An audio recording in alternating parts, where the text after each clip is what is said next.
Good afternoon, and a very warm welcome to you, wherever you hail from in the world. My name is Steve Falconbridge, and I'm joined on camera by the WildEarthTV. And we have got Thandi, who is giving us a little bit of a mouthful of teeth. She's just stood up, and it's possibly the raised voice that she heard. And she stood up and gave a little bit of a snarl there. Oh, she's calling the cub. This could potentially be my first visual of this cub in real life. Tristan has seen it a number of times, and so it is now my opportunity. Oh, that looks like an impala head. Wonderful. A little bit of takeaway. Can you hear her calling, folks?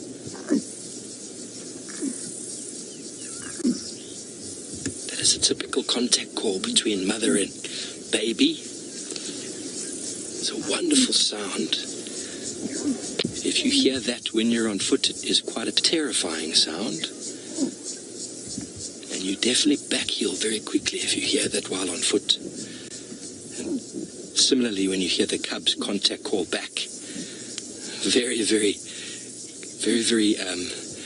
nerve-wracking sound when you hear it on foot. Your body knows exactly what it means, even when you don't really understand.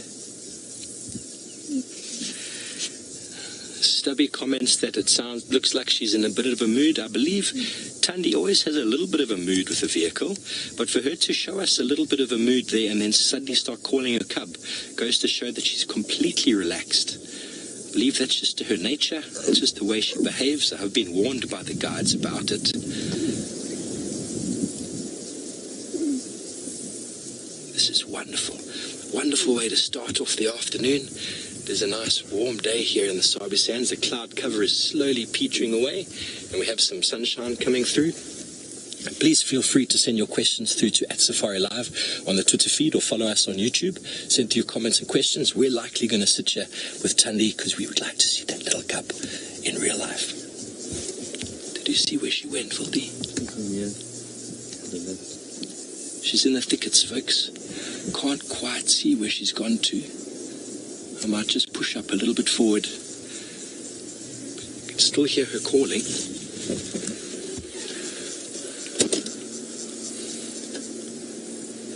So while we see if we can move forward and maybe find her again.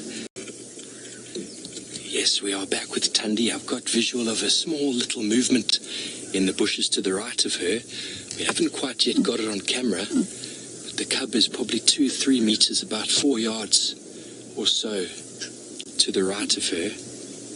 Here we can hear it calling. Listen, folks.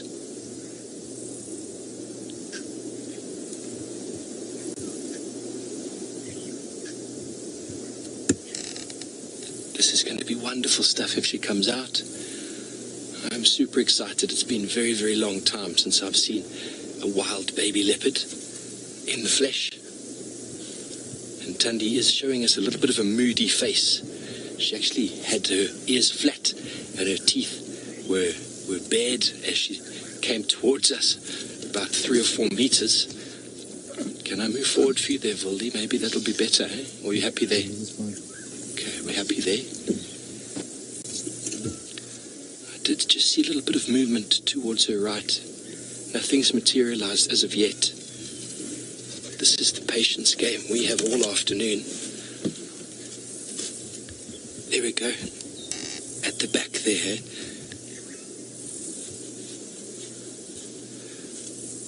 Folks, we are not in school drive. The school's only joining at 17:45. And the cub is coming. Just keep paying attention to the right of her. The cub is coming out of the long grass there. Give it a moment or two more. Just see it edging forward. Very inquisitive. It's coming forward, folks. Coming to attack Mom, perhaps.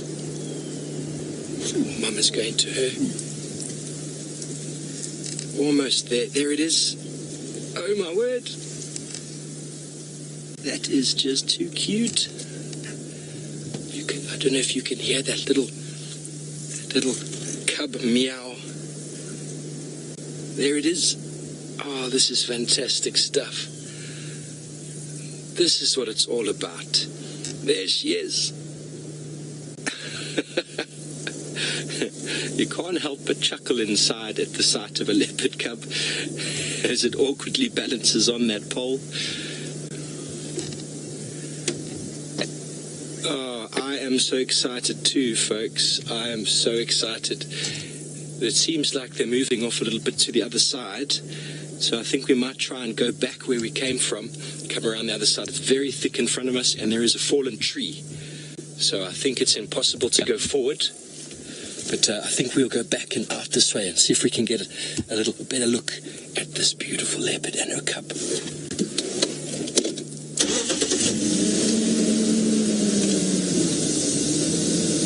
Watch yourself there, Vildi. Tambuti branches everywhere. So while we try and reposition here to find this beautiful cat and get a better visual, I believe Brent is busy bumbling around the Mara. Come around and find her again. She moved off with the cub just under some shade of the tambuti trees. We don't want to go too close. We don't want to scare the cub. The cub moved a little bit away as we came, so we just stopped. We switched off. We're being very sensitive. We've got a lot of time we can spend here, so there's no rush. Habituation of animals is not about influencing their behavior. It's about them getting used to you and not responding, not getting any negative response. If a cub runs away and you pursue that, it's going to learn that running away is a reaction that it needs to do. But if it moves away and you switch off and everything stops, it learns to understand that there's no negative feedback. There's no need to respond, and slowly but surely that moving away will change. Obviously, the adult is quite relaxed. Thandi, beautiful, beautiful mother, even though she's a bit grumpy from time to time. Just wait here and see if the cub comes back and plays with her. And over a period of time, we might move a bit closer, but this is wonderful. This is how leopards are seen. Can you imagine trying to see that with your naked eye? I mean, Voldy, if you pan out and just keep that frame, folks, see if you can see her. Look at that, eh? Would you see that on foot? We're probably about 35, 40 yards from her, and she is invisible. Just a stream bed. Walking down here, would you see that animal? Look at her. Fantastic.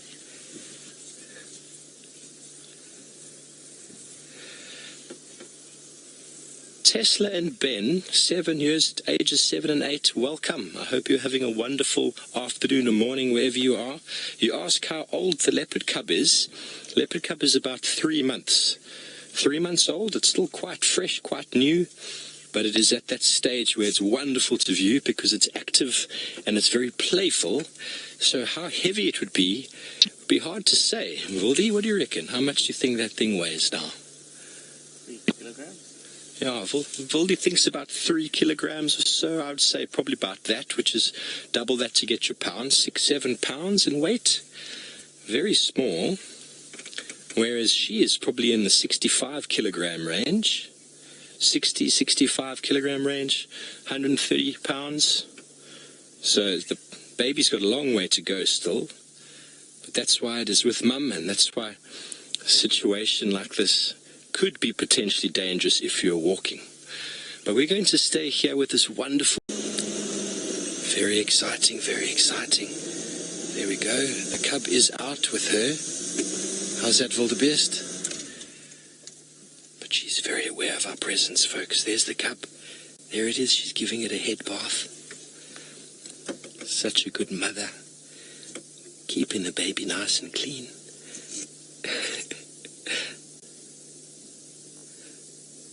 It's wonderful to see leopards behaving in their natural behavior. Mother bathing the baby. Very rough tongue. Baby licking back. Getting her belly cleaned. Doesn't seem to be too happy with that.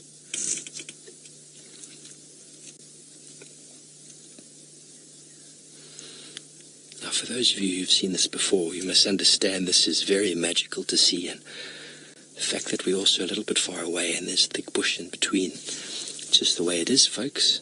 This is how we're going to watch her. You can see they're obviously not at all bothered by our presence right now. We're giving them their space. and the cub is a feisty one who doesn't want a bath, Mum. There was still some carcass left before. When we first found her, she actually picked up the head of an impala. Looked like a 1-year-old male impala. It seemed to have some horns. And then she called the cub at the same time, and since then we haven't seen that head anymore. But important for the grooming, important to keep themselves clean. Keeps them free of parasites. Cleans off any excess blood or any dirt.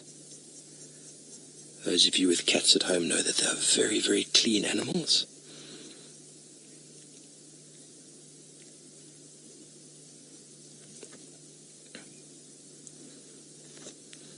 You can tell by the movement of the leaves, it's just a gentle wind there. And every now and again she puts her head up as she hears something or maybe smells something. I don't know, it's beyond my knowledge to know if a leopard would actually hunt in the presence of her cub like this without stashing her first. I'm sure it's happened before, but I've never seen it.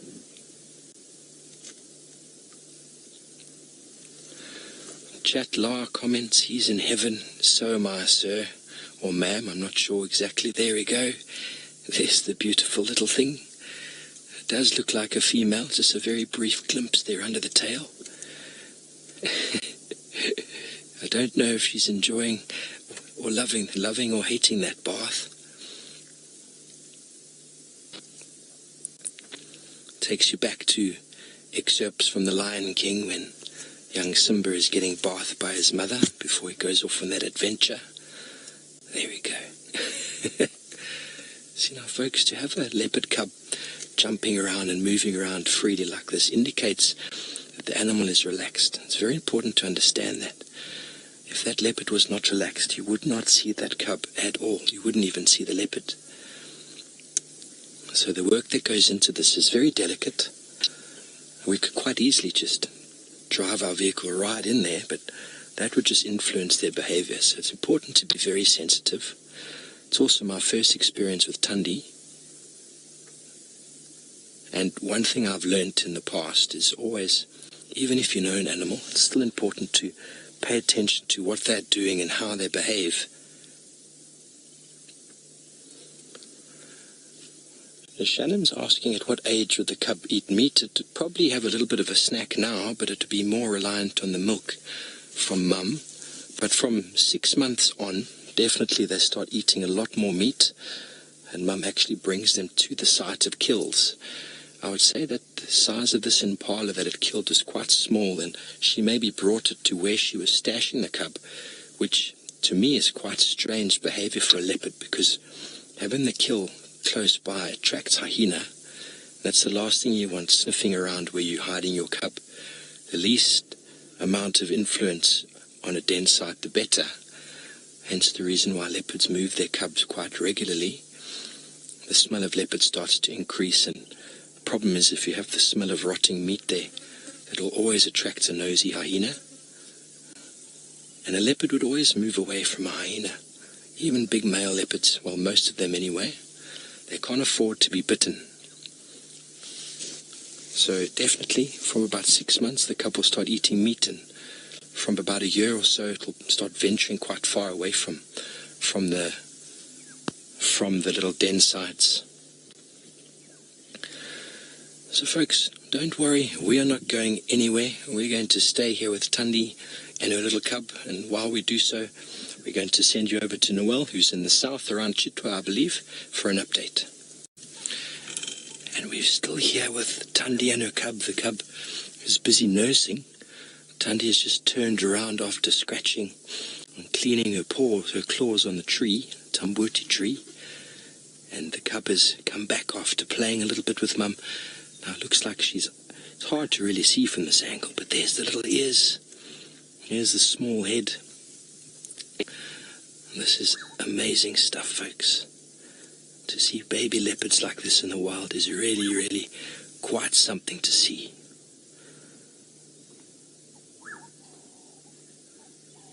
Wildebeest and I are absolutely loving what we're seeing.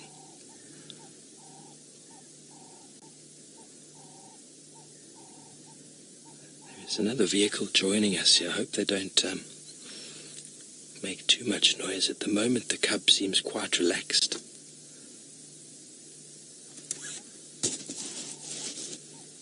But he is coming in very slowly, very quietly, which is very nice.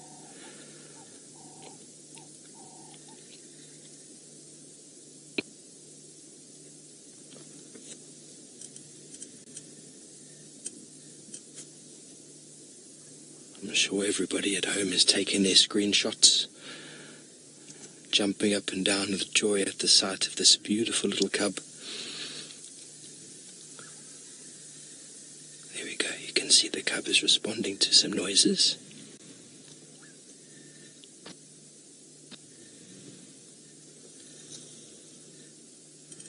But still back to Mum's nipple. Mum is quite relaxed. Lovely dapple light there.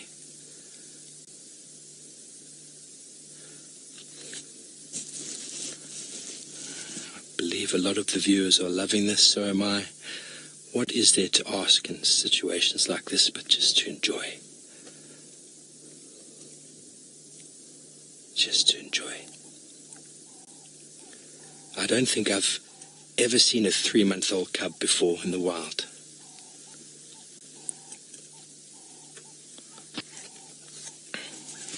Rashni asks about the fact that Thandi's bringing kills to the den side. I think it's very strange. The cub doesn't need the meat, it's relying on Mum to suckle. And I think I kind of answered this before. By bringing the meat to the den site, you're actually posing the risk of attracting hyenas, lions, other leopards even. And even if a male leopard came into the area who wasn't the father, who knows what he would do to a small cub like this. You don't want to really think about it, but it's part of nature, and there's a behavior that I believe Tristan spoke about the other day that's quite bizarre. I mean, I know after 6 months or so they'll start taking the cubs to kills that they've stashed in trees, but to actually bring it here is quite strange. Maybe she was here with the cub and she just killed an impala right nearby. Very hard to say. No one saw it. But it is quite strange behavior from my opinion. Not sure what James has to say about that. Look at those beautiful blue eyes. Oh, a little bit of a fright.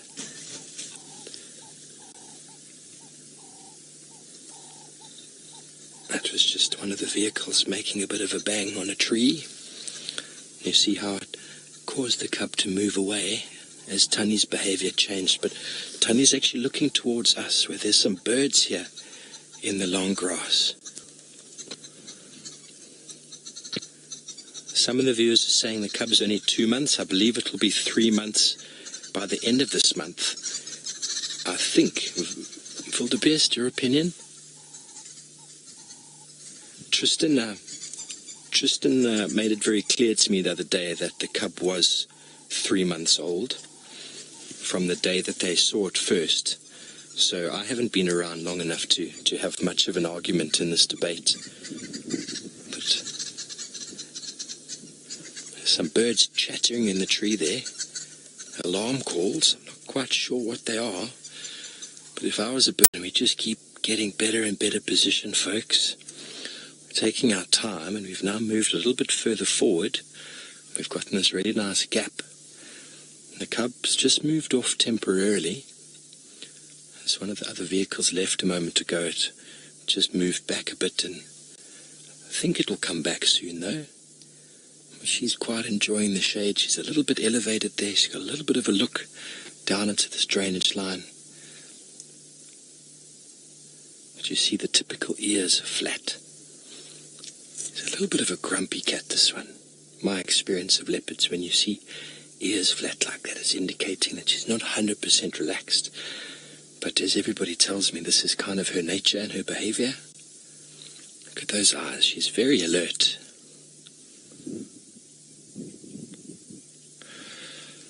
Oh, hang on a second. Look directly behind her. Can you see there's a nyala just up and to the right? The nyala's looking directly at her. You can't see it in the frame. is looking directly at her, and she has no idea that it's there. How many leopards are estimated, Mikhail? There we go. You can see the Nyala through the trees. The Nyala can smell her. There we go. She's now looking. That is a big animal for a female leopard, though. Watch her behavior. See how she starts to shift. But the Nyala has got visual of it. You can see the leopard. Keep a certain distance. The leopard needs to get to a certain stalking distance for it to be effective. But I don't know if I think that Nyala is too big for her. Doesn't mean she wouldn't try to chase it. But for her to subdue a Nyala bull, probably weighs almost twice her weight, would be very, very difficult to do. Big male Nyala.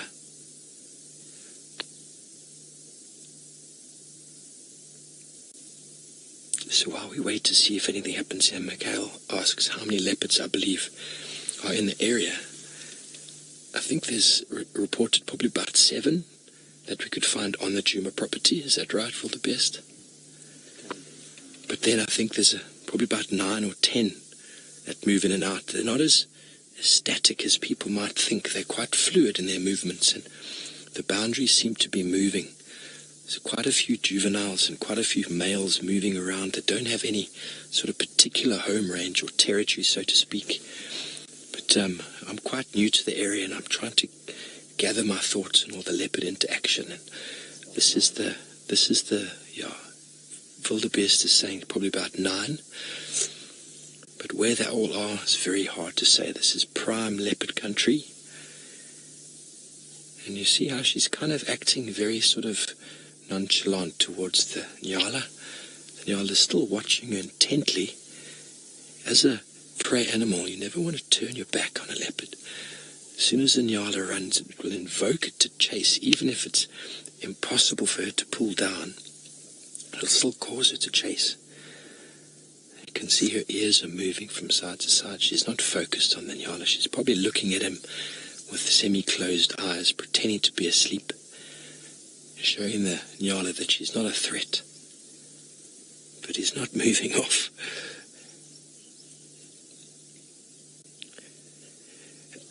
H. Macy says that's super close. Yes, it is. That Nyala looks like it's probably about 10, 12 feet away from the leopard. That's a perfect stalking distance or charging distance, but that would only really work if the leopard wasn't seen. But the Nyala was walking directly towards her, it seems, and then just stopped and stared at her. Don't know if you can still get her in the shot, or him in the shot.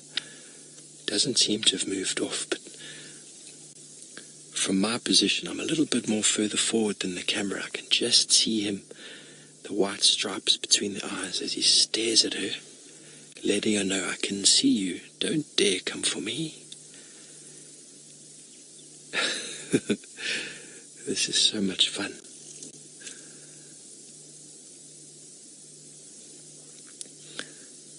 So you can see the intention of the cat. Its ears are sideways. It's not, if it was interested in the Nyala, it would have turned. It would be all 4 feet facing forward. The head would be quite low to the ground. But she's probably pretending to be sleeping, which is typical of predators when they've been spotted.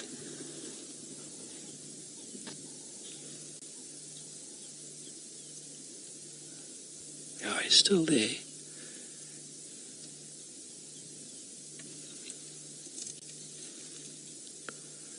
So folks, we're going to stay here and see what unfolds, but in the meantime, I believe Taylor is in the Masai Mara with some very playful hyena. So she's just moved off, folks. We're now trying to get out of this very interesting position we've managed to find ourselves in. It was fine enough getting in front ways, and now we're going backwards, so might need some repairs on the tires later. There were some thorns there. Watch your heads, Wildy. Just reversing up. She was busy calling the cub last we saw her, and then she moved across and away from us down into the drainage line. So Love these little short wheelbase Land Rovers. So while we reposition ourselves and see if we can find a nice little place to see these beautiful cats, I believe Taylor is chasing the storm. Folks, to the place we were before, initially in the beginning, where she picked up that impala head and started licking it and semi-feeding on it. It was hard to see. You can tell the vegetation is very, very thick here. We're not going to go further in. This is about as best visual as we can get for the moment. That's all you can see is a spot through the bushes. Impossible to see that if you were walking.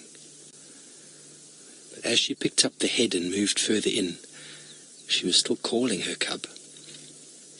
Been calling her a few times. Maybe he's trying to interest her in some impala head, but I think maybe cub's more interested in her milk. Doesn't like brains on the menu. We don't have the best look at her from here, but she is moving almost to where we saw her just before. So she's playing a nice game with us. I think it's move the Land Rovers around. It's her own form of chess. Can't really see though, can you, Wildy? All I can see is that white tip of the tail. There you go, look at that. The best camouflage ever. You can just see the tip of the tail on bottom right of the screen there. We talk about leopard habitat and the environment for leopard. These drainage lines are ideal places for leopards. Very easy for them to stalk. I mean, she's probably about 30, 40 yards from us right now, and with the naked eye, impossible to see. And wildebeest is on a very, very zoomed in camera lens there. And that's the only reason you can see it. With my naked eye, all I see from time to time is that little tail flick.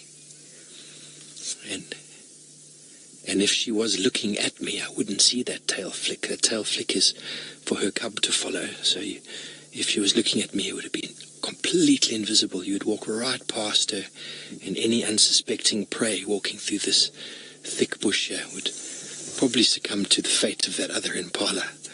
But we're going to see if we can find another position to get a better look.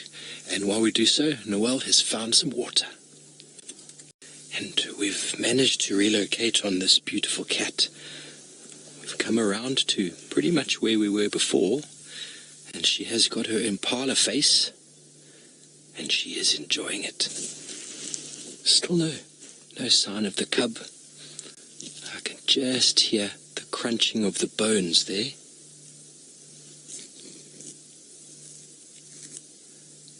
As she lifted her head up, every movement in the bush here gets her attention, even if she's got food. They are specialists, they are opportunists. I quite enjoy these Land Rovers. I think they're made perfectly for an individual of my size. And for the tall people out there, all I can say is shame. I love this vehicle. It's short wheelbase. It's amazing where we can get in and out.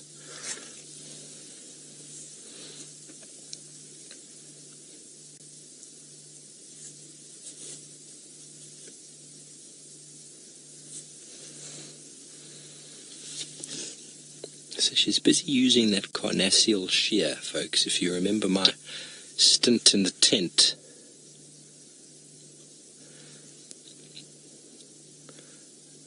in the tent I was showing you that characteristic of a carnivore is that carnassial shear, that the side of the teeth where we kind of have our molars, they've got very sharp teeth. You can see how she's using the side of her jaw there to chew on any sinew and bone and to get all the goodness out of that young impala. When the impala is young, the bones haven't calcified as much as they would from an adult, so it's actually possible for a leopard to eat quite a large proportion of that. And it allows them to get the marrow inside. Obviously the larger bones would be left for the stronger jawed hyenas. There you can see she's switching from one side to the other to get that cutting edge. So there's a question from Lady Starfire. Where would I like to go on safari? I'd love to go to Alaska. I'd love to walk bears. That's something I've always wanted to do. I'd love to go up to Ethiopia, see the Ethiopian wolf. Yellowstone National Park is obviously on the bucket list. I wouldn't mind seeing the massive migrations on the Siberian steppes. Apparently largest movements of antelope in the world up there. That'd be quite something to see. And another place I'd like to go to is Israel, because during the sort of the change of the seasons, apparently 500,000 birds migrate from the north to the south and vice versa.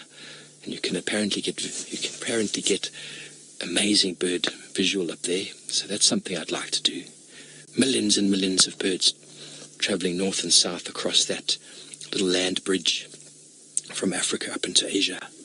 That's a place I'd like to go. I don't know what safaris they offer there, but I'd go there for the birding most definitely. And then finally I'd love to go to India and Sri Lanka. I've actually got friends working both in India and Sri Lanka now, doing tiger walks and trails as well as leopard conservation. So that's somewhere I'll be going, somewhere in the near future. But while we stay here with Thandi and her prize, Noel, I believe, has got one of the feathered kind for you.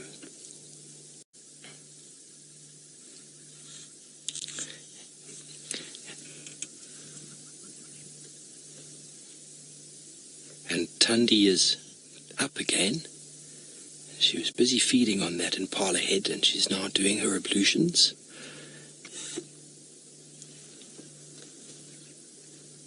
Busy cleaning and licking. She's finished, it seems like she's finished that impala head. But we can't really see it, it's just behind that log.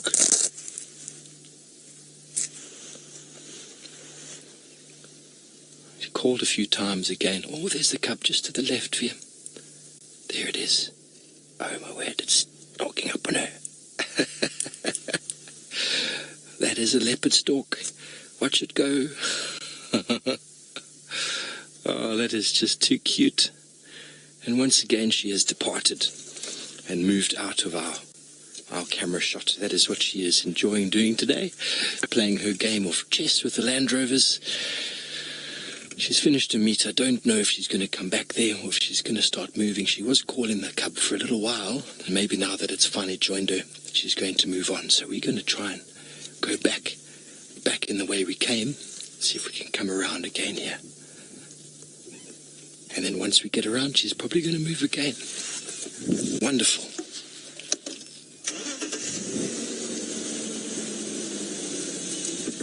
So while we try and reposition ourselves, I believe Noel is still at Chitwa Dam. Yeah, you're back with us, folks, and we've tried to see if we can find her again, but she's hiding in the thickets here. Impossible to see. So no, we do not have a visual. There's another vehicle who's quite interested to come. So what we're going to do is we're going to move out for a little bit to give some space. Maybe go do a few other things, and then maybe when she moves again, maybe we can come back. Okay, that sounds good. Don't see her at the moment. I think she might be going out the other side.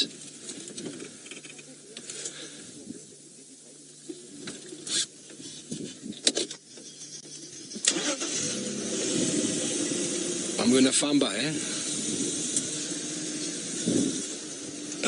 Just telling the other gentlemen here that I'm going to go. Give them some space. There is another vehicle coming.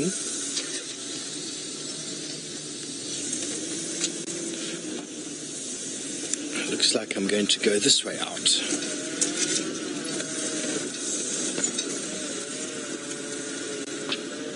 Vicky asks, would it be helpful for a cub to have any siblings? And generally there's there's more pressure on the mum when there's more than one, but it also makes the individual a little less shy when there's another one or two to play with. But I don't know whether it helps them or not. But definitely more than one leopard is quite common. I think it's also a bit of a survival strategy. If you have more than one cub, you've got a better chance of keeping at least one of them alive. When you only have one, it makes things very difficult. So we're just going to try to find our way out of here. So a little bit of a traffic jam coming in there, so forgive me for a moment while I orientate myself. Lovely little drive in the bush this afternoon. Sure you folks are enjoying yourselves.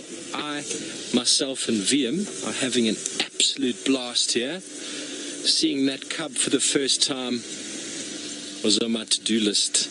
It took me just over a week, but I have seen her, so that is marvelous stuff.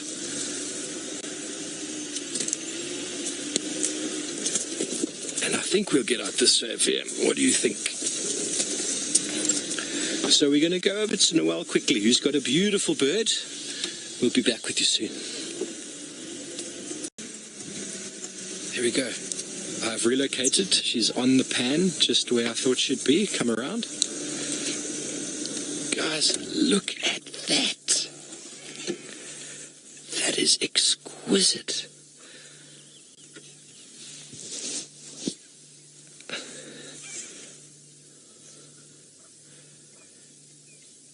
That is exquisite. Look at the colors of that green water. Obviously the cub's not needing to drink a lot because it gets a lot of its moisture from mum's milk. But look at those eyes wide open, interested in absolutely anything. This was worth it, folks. Oh, there she goes.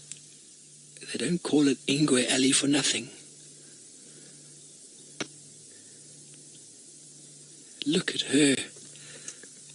Now this is a proper visual. What's she going to do? Is she going to jump on mum? What are you doing, mum?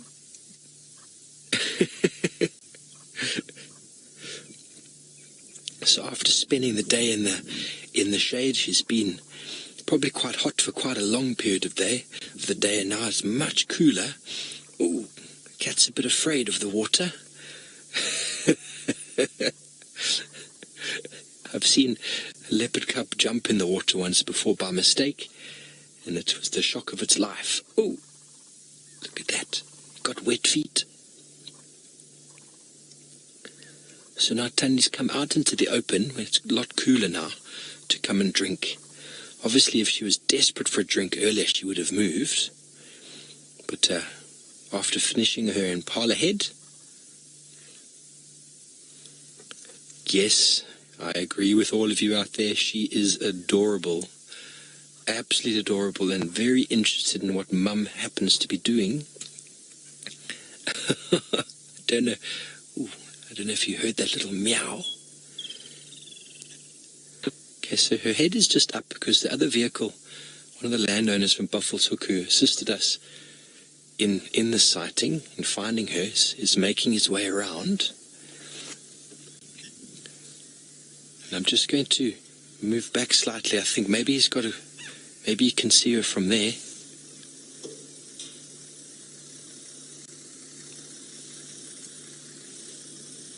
Yeah, he's got her. Look at the cub. The cub is trying to go as flat as can be. It's just going to move back a little bit just to give them some space so that they can also see it. Plenty of room here for us. Thanks, Johan. Yeah, this is the pan we thought she might pop out at. Look at that. Isn't that just adorable? Thandi was definitely very thirsty. Lorena, the comment you make is she's got such big paws. I think you're referring to the cub. Yes, she does. She's going to grow into them. Oh, yes, Mum. Let me smell what it is you're doing here. Not quite sure. She wants to attach her mouth to it and suck it. She's not sure what the drinking is all about. Everything she knows at the moment is coming from her mother's teat. This is sensational. This is the view we were hoping to get. So our karma is paid off by moving away and giving the other vehicles an opportunity. We have now got this.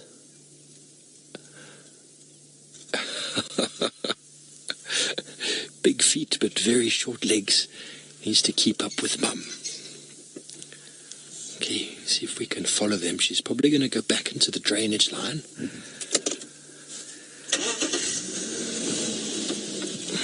This is amazing. I am filled with joy this afternoon. This is what we intended to see this afternoon. And yes, as much as it was amazing seeing her hide in that thick bush earlier, it's nice to see actually out in the open and moving.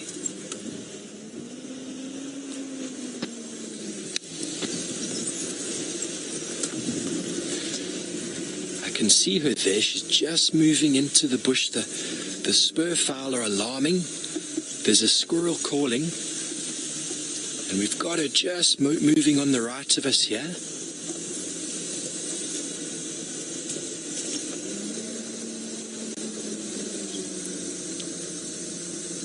There she goes, back into the thickets. These spurfowl believe that they've escaped danger.